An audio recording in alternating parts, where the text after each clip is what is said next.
Vedanta Swami Maharaj Srila Prabhupada ki jai. Nitil Vishnu Vishnupad Ashtatashatashmad Srila Bhakti Vigan Keshav Goswami Maharaj ki jai. Sorry. Nitil Vishnu Vishnupad Ashtatashatashmad Srila Bhakti Siddhanta Saraswati Goswami Prabhupada ki jai. Nitil Vishnu Mahabhagavat Srila Goksharas Babaji Maharaj ki jai. Nitil Vishnu Vishnupad Srila Bhakti Siddhanta Saraswati Goswami Prabhupada ki jai. Nitil Vishnu Mahabhagavat Srila Goksharas Babaji Maharaj ki jai.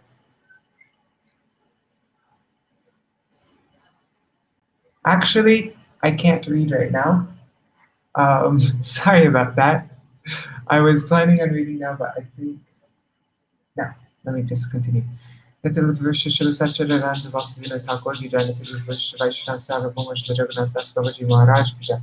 Shri Rupanu Gauriya Guru Varga ki jai. Shri Rup Sanatan Pata Raghunath. Shri Jeev Gopal Pata Dasha Raghunath Sharada Goswami Prabhu ki jai. Shri Sarup Damodar Rai Ramanandari Shri Gopal Shahada Vrinda ki jai. Nama Jai Shri Haridas Thakur ki jai. Prem Se Gosha Shri Chaitanya Prabhu Nityananda Shri Advaita Gadadhar Shivasari Gaura Bhakta Vrinda ki jai. Shri Kshetra Mandal Gaura Mandal Braja Mandal Mathura Vrindavan Dham ki jai. Sarva Vishnu Bharatma ki jai. Maharaj ki jai. Radha Kun Shama Kun Yamuna Ganga Tulsi Bhakti Devi ki jai. Shri Hari Nam Sankirtan ki jai. Ananta Koti Vaishnava Vrinda ki jai. Samagata Gaura Bhakta Vrinda ki jai. Grantaraj Śrīmad-Bhāgavatam ki jai. Shri Nitai Gaura Premanande Hari Hari Bol. Om Jnana-timirandasya Jnananjana Shalakaya Chakshurunmilitam Yena Tasmai Shri Gurave Namaha. Om Vishnu Padaya Radhikaya Priyatmane Shri Śrīmad-Bhakti Vedanta Narayana Namane.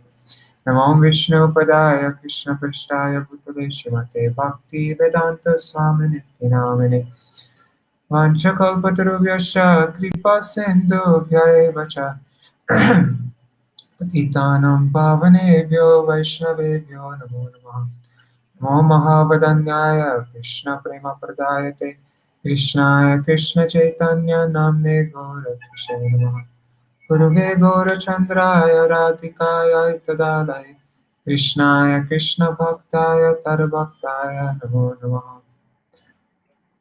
Shri Krishna Chaitanya Prabhu Nityananda Shri Advaita Gadadhar Shivasari Gaur Bhaktivinoda. Hare Krishna Krishna Krishna Hare Hare Hare Ram Rama Rama Hare.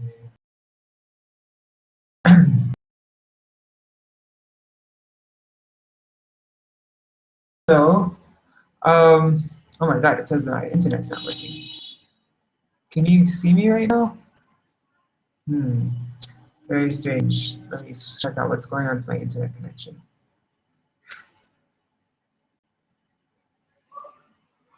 Well, it seems to be working here. So anyhow, just want to let you know that any moment I might have to jump off because right now we're trying to get this book ready, Shri Guru Vandana, we're trying to get it ready in Bengali. And I was supposed to send all the files a few days ago, actually. We're way late trying to get this book ready in Bengali. And I told a friend of mine to come help me enter in corrections. And so as soon as he arrives here, I just have to stop the video and I'll try to finish later on today. But I'm just gonna read until he arrives. So yeah, it's a really crazy time right now. Okay.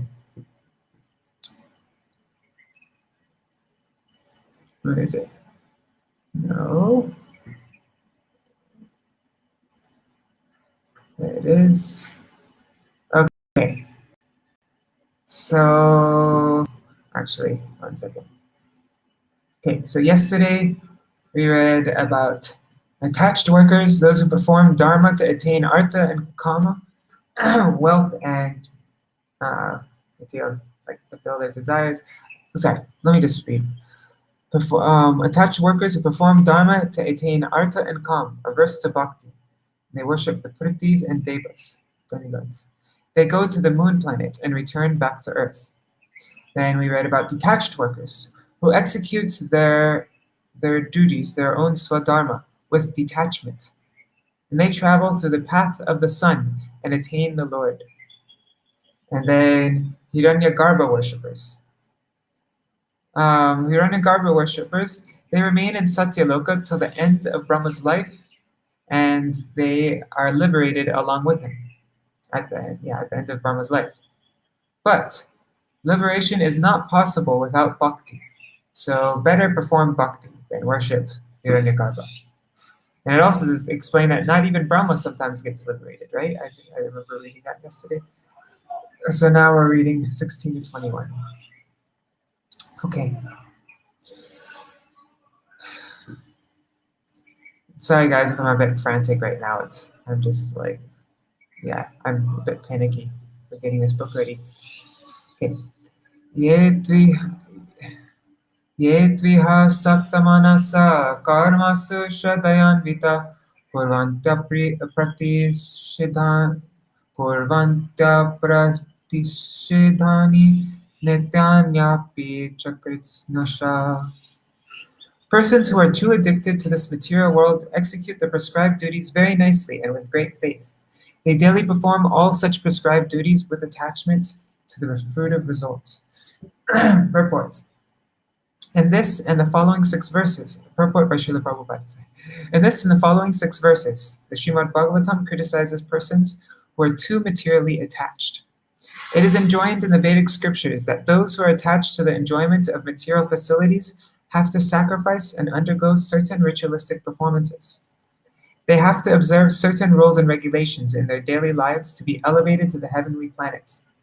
It is stated in this verse that such persons cannot be liberated at any time. Those who worship demigods with the consciousness that each and every demigod is a separate god cannot be elevated to the spiritual world. What to speak of persons who are simply attached to duties for the upliftment of their material condition?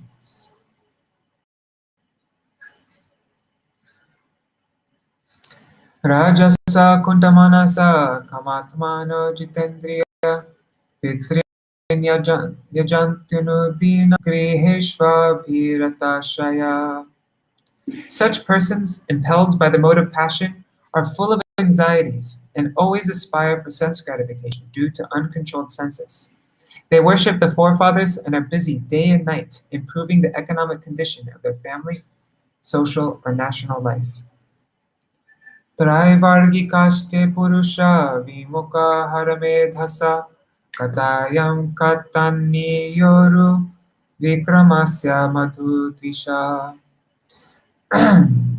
Such persons are called Traivargika because they are interested in the 3 elevating processes. They are averse to the Supreme Personality of Godhead, who can give relief to the conditioned soul. They are not interested in the Supreme Personality's pastimes, which are worth hearing because of his transcendental prowess. What are the 3 elevating processes? Oh, was it the ones that we just read? Anyhow, we'll read in the book.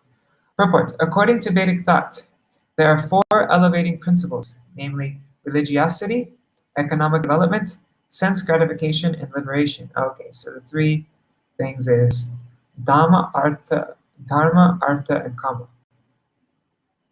Persons who are simply interested in material enjoyment make plans to execute prescribed duties. They are interested in the 3 elevating processes of religious rituals, dharma, economic elevation, artha, and sense enjoyment, kama. By developing their economic condition, they can enjoy material life. Materialistic persons, therefore, are interested in those elevating processes, which are called Traivargika. Trai means 3. Vargika means elevating processes. Such materialistic persons are never attracted by the Supreme Personality of Godhead. Rather, they are antagonistic towards him. The Supreme Personality of Godhead is here described as Hari Meta, or he who can deliver one from the cycle of birth and death. Materialistic persons are never interested in hearing. Materialistic persons are never interested in hearing about the marvelous pastimes of the Lord. They think that they are fictitious and stories, and that the Supreme Godhead is also a man of real nature. They are not fit for advancing in devotional service or Krishna consciousness. Such materialistic persons are interested in newspaper stories, novels, and imaginary dramas. The factual activities of the Lord, such as the Lord's acting in the battle of Kurukshetra, or the activities of the Pandavas, or the Lord's activities in Vrindavan or in Dwarka, are related in the Bhagavad Gita and Śrīmad-Bhāgavatam, which are full of the activities of the Lord. But materialistic persons who engage in elevating their position in the material world are not interested in such activities of the Lord. They may be interested in the activities of a great politician or a great rich man of this world, but they are not interested in the transcendental activities of the Supreme Lord. Just seeing if everything is working okay. Looks like it. Okay.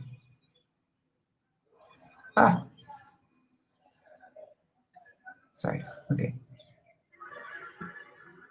Nonam daivena vihata ya chatyutta katasudam hetvashrinvanta sargakata purisham iva vedbhuja. Such persons are condemned by the supreme order of the Lord. Because they are averse to the nectar of the activities of the Supreme Personality of Godhead, they are compared to stool-eating hogs. They give up hearing the transcendental activities of the Lord and indulge in hearing of the abominable activities of materialistic persons. Purport. Everyone is addicted to hearing of the activities of another person, whether a politician or a rich man or an imaginary character whose activities are created in a novel, like the Marvel series. There are so many nonsensical literatures, stories, and books of speculative philosophy. Materialistic persons are very interested in reading such literature, but when they are presented with genuine books of knowledge like Śrīmad-Bhāgavatam, Bhagavad Gita, Vishnu Puran, or other scriptures of the world, such as the Bible and Quran, they are not interested. These persons are condemned. These persons are condemned by the supreme order as much as a hog is condemned. The hog is interested in eating stool. If the hog is offered some nice preparation made of condensed milk or ghee, he won't like it. He would prefer obnoxious, bad-smelling stool, which he finds very relishable. Materialistic persons are considered condemned because they are interested in hellish activities and not in transcendental activities. The message of the Lord's activities is nectar. Besides that message, any information which we may be interested in is actually hellish. Any information in which we may be interested is actually hellish. Dakshinena pataryamna pitrim loka brajanti te prajamano prajayante shmashananta kriya krita. Such materialistic persons are allowed to go to the planets called Pitriloka by the southern course of the sun. But they again come back to this planet and take birth in their own families, beginning again the same fruit of activities from birth to the end of life. Purport. In Bhagavad Gita 9th chapter, verse 21, it is stated that such persons are elevated to the higher planetary systems. As soon as their lifetimes of fruit of activity are finished, they return to this planet, and thus they go up and come down. Those who are elevated to the higher planets again come back into the same family for which they had too much attachment. They are born, and the fruit of activities continue again until the end of life. There are different prescribed rituals from birth until the end of life, and they are very much attached to such activities. Tataste kshina sukrita punarlokam imam sati Vatanti vivashatevai sadhya vibhrakshito daya. When the results of their pious activities are exhausted, they fall down by higher arrangement and again come back to this planet, just as any person raised to a high position sometimes all of a sudden falls. Purport. It is sometimes found that a person elevated to a very high position in government service falls down all of a sudden, and no one can check him. Similarly, after finishing their period of enjoyment, foolish persons who are very much interested in being elevated to the position of presidents in higher planets also fall down to this planet.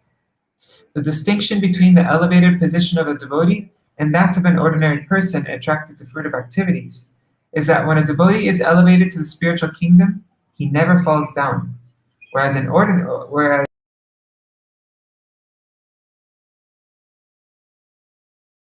in Brahma Loka.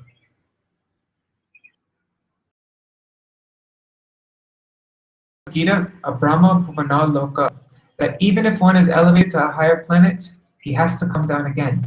But Krishna confirms in Bhagavad Gita 8:16, Mam opetya tu kunteya punar janma navidyate. Anyone who attains my abode never comes back to this conditioned life of material existence. So how is it possible for the jiva to fall from Vaikuntha? Tasmat tvam sarvabhavena vajasva parameshtinam targunashayaya bhaktya bhajaniya padam bhujam. My dear mother, I therefore advise that you take shelter of the Supreme Personality of Godhead, for his lotus feet are worth worshipping. Accept this with all devotion and love, for thus you can be situated in transcendental devotional service. Purport. The word parameshtinam is sometimes used in connection with Brahma. Parameshti means the Supreme Person. As Brahma is a Supreme Person within this universe, Krishna is a Supreme Personality in the spiritual world. Lord Kapila Deva advises his mother that she should take shelter of the lotus feet of the Supreme Personality of Godhead, Krishna, because it is worthwhile. Taking shelter, even those in the highest positions like Brahma and Shiva, is not advised herein. One should take shelter of the Supreme Godhead. Sarvabhavena means in all-loving ecstasy. Bhava is the preliminary stage of elevation before the attainment of pure love of Godhead. It is stated in Bhagavad Gita, Bhuta Bhava Samanvita. One who has attained the stage of Bhav can accept the lotus feet of Lord Krishna as worshipable. This is also advised here by Lord Kapila to his mother. Also significant in this verse is the phrase Tar Gunashrayaya Bhaktya. This means that discharging devotional service unto Krishna is transcendental. It is not material activity. This is confirmed in Bhagavad Gita. Those who engage in devotional service are accepted to be situated in the spiritual kingdom. Brahma Bhuyaya Kalpate. They at once become situated in the transcendental kingdom. Devotional service in full Krishna consciousness is the only means for attaining the highest perfection of life for the human being. This is recommended herein by Lord Kapila to his mother. Bhakti is therefore nirgun, free from all tinges of material qualities. Although the discharge of devotional service appears to be like material activities, it is never sagun, or contaminated by material qualities. Tar Gunashrayaya means that Lord Krishna's transcendental qualities are so sublime that there is no need to divert one's attention to any other activities. This behavior with a devotee is so exalted that a devotee need not try to divert his attention to any other worship. It is said that the demoniac Putana came to kill Krishna by poisoning him. But because Krishna was pleased to suck her breast, she was given the same position as his mother. Devotees pray, therefore, that if a demon who wanted to kill Krishna gets such an exalted position, why should they go to anyone other than Krishna for their worshipful attachment?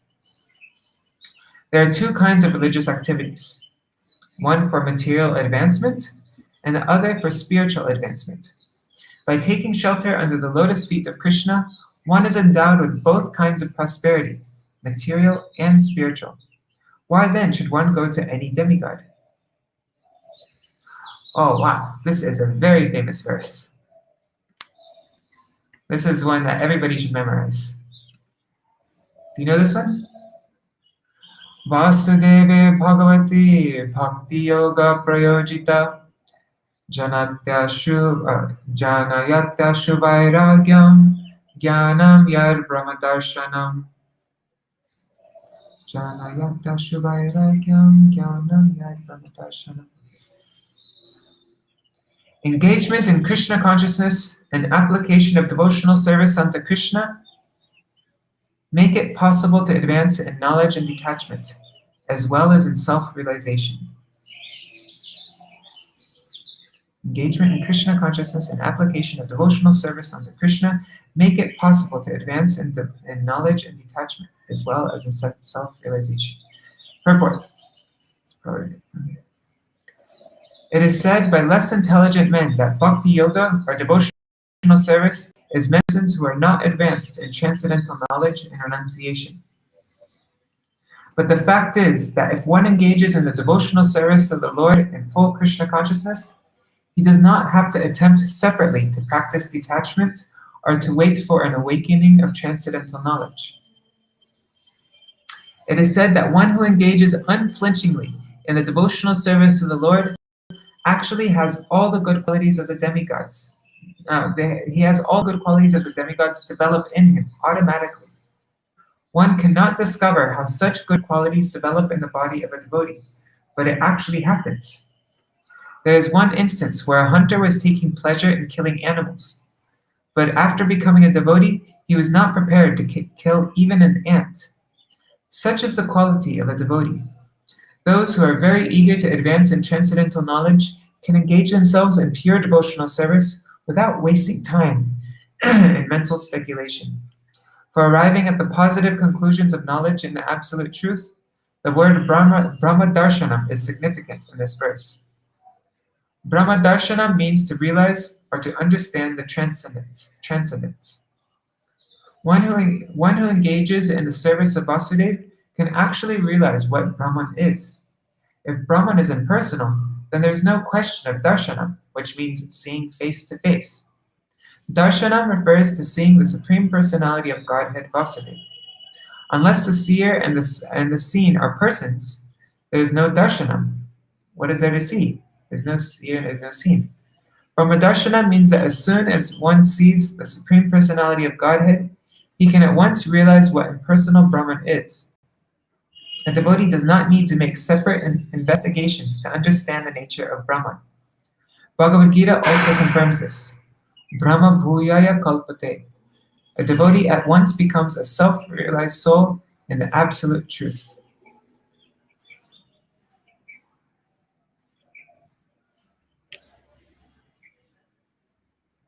Yadasa chittamarteshu sameshvendriya vrittivi nade grinanti vaishamyam priya mituta. The exalted devotee's mind becomes equipoised in sensory activities, and he is transcendental to that which is agreeable and not agreeable. Purport. The significance of advancement in transcendental knowledge and detachment from material attraction is exhibited in the personality of a highly advanced devotee. For him, there is nothing agreeable or disagreeable, because he does not act in any way for his personal sense gratification. Whatever he does, whatever he thinks, is for the satisfaction of the personality of Godhead. Either in the material world or in the spiritual world, his equipoised mind is completely manifested. He can understand that in the material world, there is nothing good. Everything is bad to its being contaminated by material nature. The materialists' conclusions of good or bad, moral and immoral, etc., are simply mental concoction or sentiment. Actually, there is nothing good in the material world. In the spiritual field, everything is absolutely good. There is no inebriety in the spiritual varieties.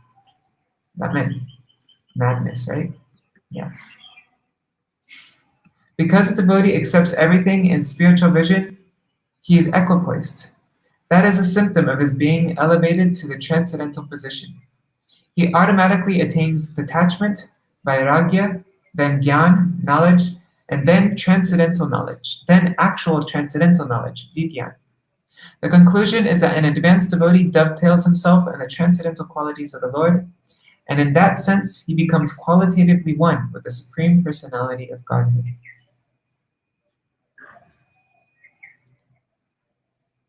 Sa tadaivatmanatmanam nisangam samadarshinam eyapadeya rahitam arudam paramikshate. Because of his transcendental intelligence, the pure devotee is equipoised in his vision and sees himself to be uncontaminated by matter. He does not see anything as superior or inferior, and he feels himself elevated. And he feels himself elevated to the transcendental platform of being equal in qualities with the Supreme Person. Purport. Shivas! Okay. 1 second, just seeing where did we read up to. Shivas? Okay, cool. Okay, let's see if we can read up to 26.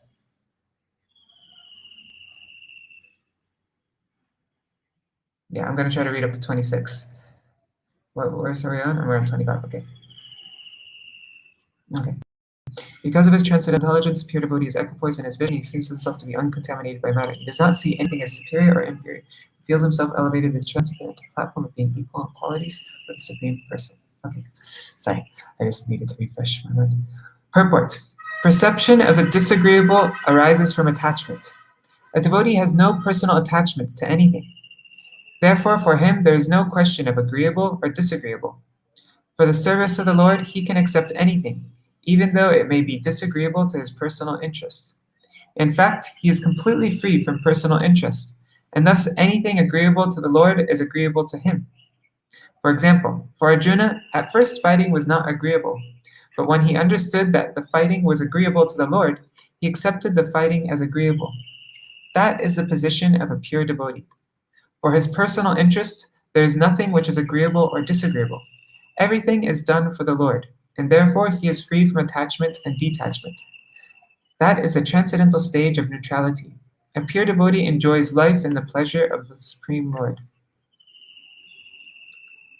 Jnāna matram param brahma paramat atmeshvara puman drishyati vipratak bhavar bhagavan ekaiyate.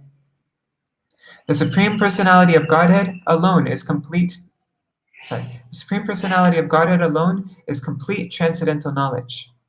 But according to the different processes of understanding, he appears differently, either as impersonal Brahman, as Paramatma, as the Supreme Personality of Godhead, or as the Purush Avatar. Purport. The word Drishyadibi is significant. According to Jiva Goswami, Drishi means Gyan, philosophical research. By different processes of philosophical research under different concepts, such as the process of Gyan Yoga, the same Bhagavan, or Supreme Personality of Godhead, is understood as impersonal Brahman. By Gyan Yoga, Bhagavan is understood as Brahman. Similarly, by the Eightfold Yoga system, he appears as the Paramatma. By Ashtanga Yoga, he appears as Paramatma. But in pure Krishna consciousness, or knowledge and purity, when one tries to understand the absolute truth, one realizes him as the Supreme Person. The transcendence is realized simply on the basis of knowledge. The words used here, Paramatmeshvara Puman, are all transcendental, and they refer to the Supersoul. Supersoul is also described as Purusha, but the word Bhagavan directly refers to the Supreme Personality of Godhead, who is full of 6 opulences: wealth, fame, strength, beauty, knowledge, and renunciation. He is the person of Godhead in different spiritual skies. The various descriptions of Paramatma, Ishwar, and Puman indicates that the expansions of the Supreme Godhead are unlimited. Ultimately, to understand the Supreme Personality of Godhead, one has to accept Bhakti Yoga. By executing Jnana Yoga or Dhyan Yoga, one has to eventually approach the Bhakti Yoga platform. And then Paramatma, Ishwar, Puman, etc. are all clearly understood. I'm just at the last verse I was reading, so it came at the perfect time. That was perfect timing. Okay.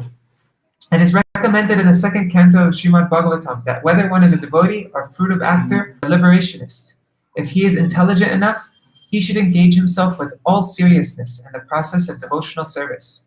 It is also explained that whatever one desires which is obtainable by fruitive activities, even if one is to be elevated to higher planets, can be achieved simply by execution of devotional service. Since the Supreme Lord is full in 6 opulences, he can bestow any one of them upon the worshipper. The one Supreme Personality of Godhead reveals himself to different thinkers as a Supreme Person or impersonal Brahman or Paramatma. Impersonalists merge into the impersonal Brahman, but that is not achieved by worshipping the impersonal Brahman. If one takes to devotional service and at the same time desires to merge into the existence of the Supreme Lord, he can achieve that. If someone desires at all to merge into the existence of the Supreme, he has to execute the devotional service. The devotee can see the Supreme Lord face to face, but the Jnani, the empiric philosopher or yogi, cannot. They cannot be elevated to the positions of associates of the Lord. There is no evidence in the scriptures stating that by cultivating knowledge or worshipping the impersonal Brahman, one can become a personal associate of the Supreme Personality of Godhead. Nor by executing the yogic principles can one become an associate of the Supreme Godhead. Impersonal Brahman, being formless, is described as adrishya, because the impersonal effulgence of the Brahma Jyoti covers the face of the Supreme Lord. Some yogis see the four-handed Vishnu sitting within the heart, and therefore, in their case, also the Supreme Lord is invisible. Only for the devotees is the Lord visible. Here the statement drishyadivi is significant. Since the Supreme Personality of Godhead is both invisible and visible, there are different features of the Lord. The Paramatma feature and Brahman feature are invisible, but the Bhagavan feature is visible. In the Vishnu Puran, this fact is very nicely explained. The universal form of the Lord and the formless Brahman effulgence of the Lord, being invisible, are inferior features. The concept of the universal form is material, and the concept of impersonal Brahman is spiritual. But the highest spiritual understanding is the personality of Godhead. The Vishnu Puran states, Vishnur Brahma Swarupena Swayam Eva Vyastitaha. Brahman's real feature is Vishnu, or the supreme Brahman is Vishnu. Swayam Eva. That is his impersonal feature. The supreme spiritual conception is a supreme personality of Godhead. It is also confirmed in Bhagavad Gita, Yad Katva na nivartante tad dhamma paramam mama. That specific abode called the Paramam Mama is the place from which one that specific abode called Paramam Mama is the place from which, once one attains it, one does not return to this miserable conditional life. Every place, every space, and everything belongs to Vishnu. But where he personally lives is Tad Dhamma Paramam, his supreme abode. One has to make one's destination the supreme abode of the Lord. All right, we read up to 26. Tomorrow we will read, later on I'll read about how the Lord, Kapila speaks on Jñāna, and I'll read various paths ultimately to realize Bhagavan and the qualification to receive this knowledge. All right, I'm ending here. Jai Shri Sachinandan Gaur Hari Ki Jai, Jai Shri Shri Radha Vinod Bihari Ju Ki Jai, Jai Shri Gurudev Ki Jai, Jai Shri Param Gurudev Ki Jai, Jai Shri Prabhupada Ki Jai, Shri Rupanuparya Guru Varga Ki Jai, Shri Sapashachi Gaur Nityananda Prabhu Ki Jai, Shri Radha Krishna Gopa Gopi Gan Ki Jai, Shri Tulsi Maharani Vrindadevi Ki Jai, Shri Giriraj Maharaj Ki Jai, Grantaraj Śrīmad-Bhāgavatam Ki Jai, Shri Harinam Sankirtan Ki Jai, Ananta Koti Vaishnava Vrinda Ki Jai, Shri Nitai Gaur Premanande Hari Bol. No, I'm going to read tomorrow, actually. We'll finish up this chapter tomorrow. All right, Hari Bol. Midnight Tulsi Deva Krishna Bhakti Padadevi Sattvatai Namo Vacha Bhagavataru Yashtar Pipa Sandhu Kari Vacha Patitanam Pavanebhyo Vaishnavebhyo Namo Namaha.